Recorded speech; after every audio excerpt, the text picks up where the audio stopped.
ان الحمد للہ والصلاة والسلام علی نبیہ۔ سورج اور چاند کیا ایک دوسرے کی جگہ پر آ سکتے ہیں؟ اور کیا سورج کی روشنی چاند لے سکتا ہے اور چاند کی تابانی سورج میں آ سکتی ہے؟ سورہ یاسین کی آیت نمبر 40 ہماری رہنمائی کرتی ہے۔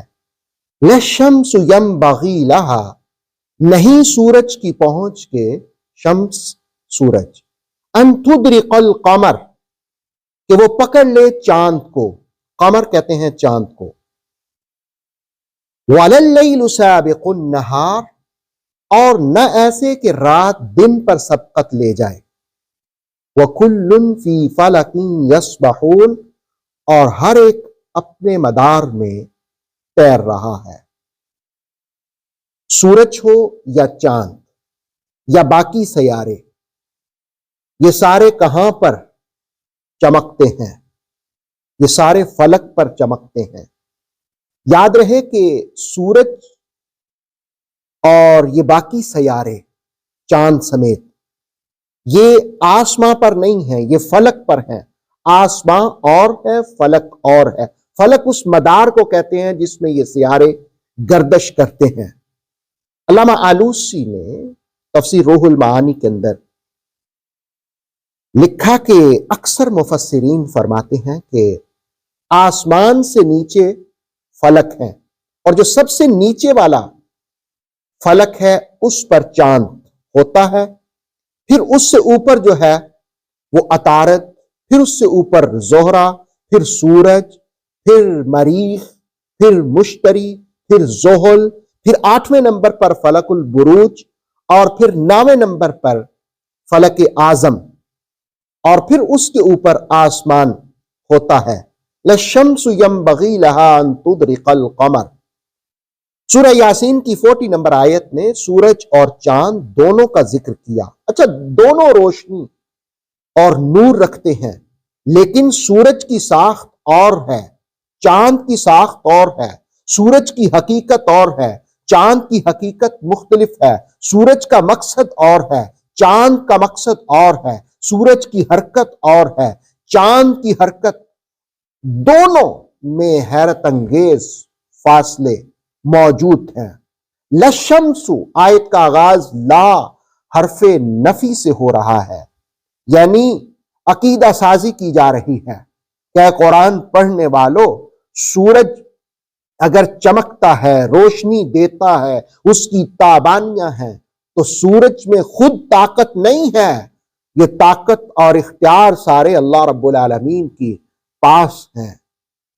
اور پھر زاد المسیر میں ابن جوزی نے، اور انہی کے حوالے سے تفسیر تبصرہ میں اس کے 3 معانی بیان کیے گئے۔ پہلا حضرت ابن عباس رضی اللہ تعالیٰ عنہ کے حوالے سے، دوسرا حضرت مجاہد، اور تیسرا قتادہ رضی اللہ تعالیٰ عنہ کے حوالے سے۔ سب سے پہلے حضرت ابن عباس، آپ فرماتے ہیں کہ سورج اور چاند یہ دونوں آسماں پر چمکتے ہیں، لیکن دونوں کی منزلیں جدا جدا اور مختلف ہیں۔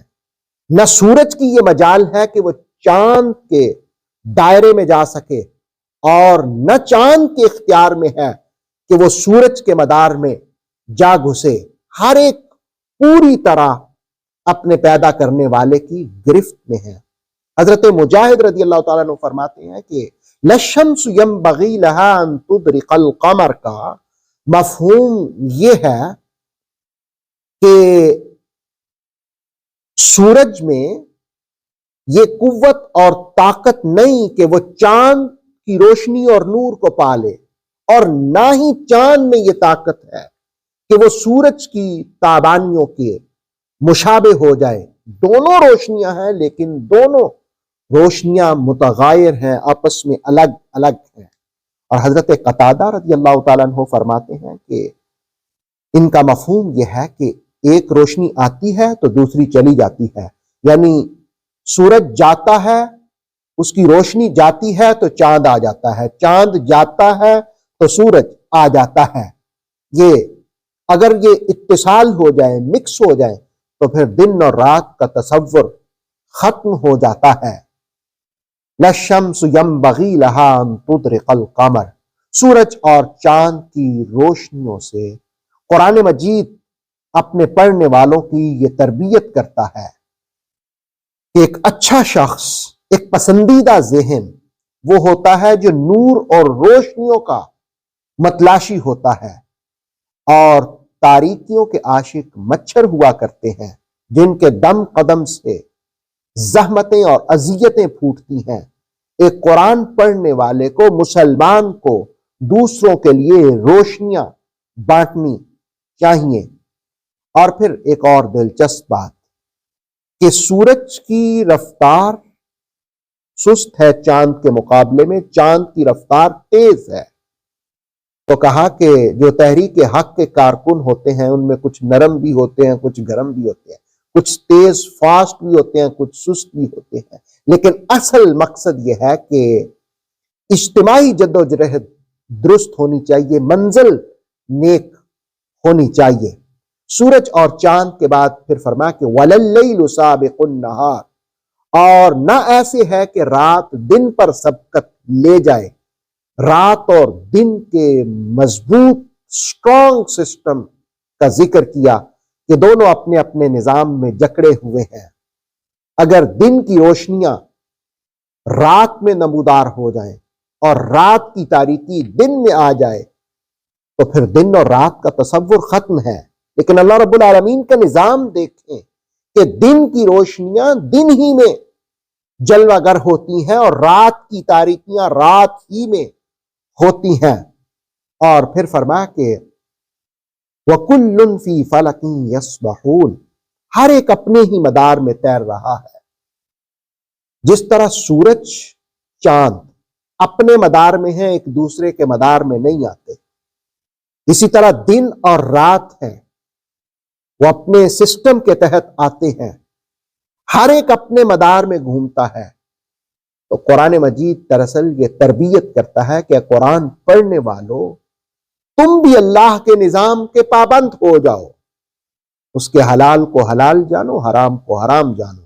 اللہ رب العالمین ہمیں کتاب مجید کا فہم نصیب فرمائے اور اس پر عمل کی توفیق عطا فرمائے۔ اوتھینٹک اسلامک نالج کے لیے نور وحی یوٹیوب چینل کو سبسکرائب کیجئے، بیل آئیکن کو بھی لازمی پریس کریں۔ نور وحی کے فیس بک پیج، ٹک ٹاک اور انسٹاگرام کو بھی فالو اور لائک کیجئے تاکہ ہماری ہر نئی آنے والی ویڈیو آپ تک بر وقت پہنچ سکے۔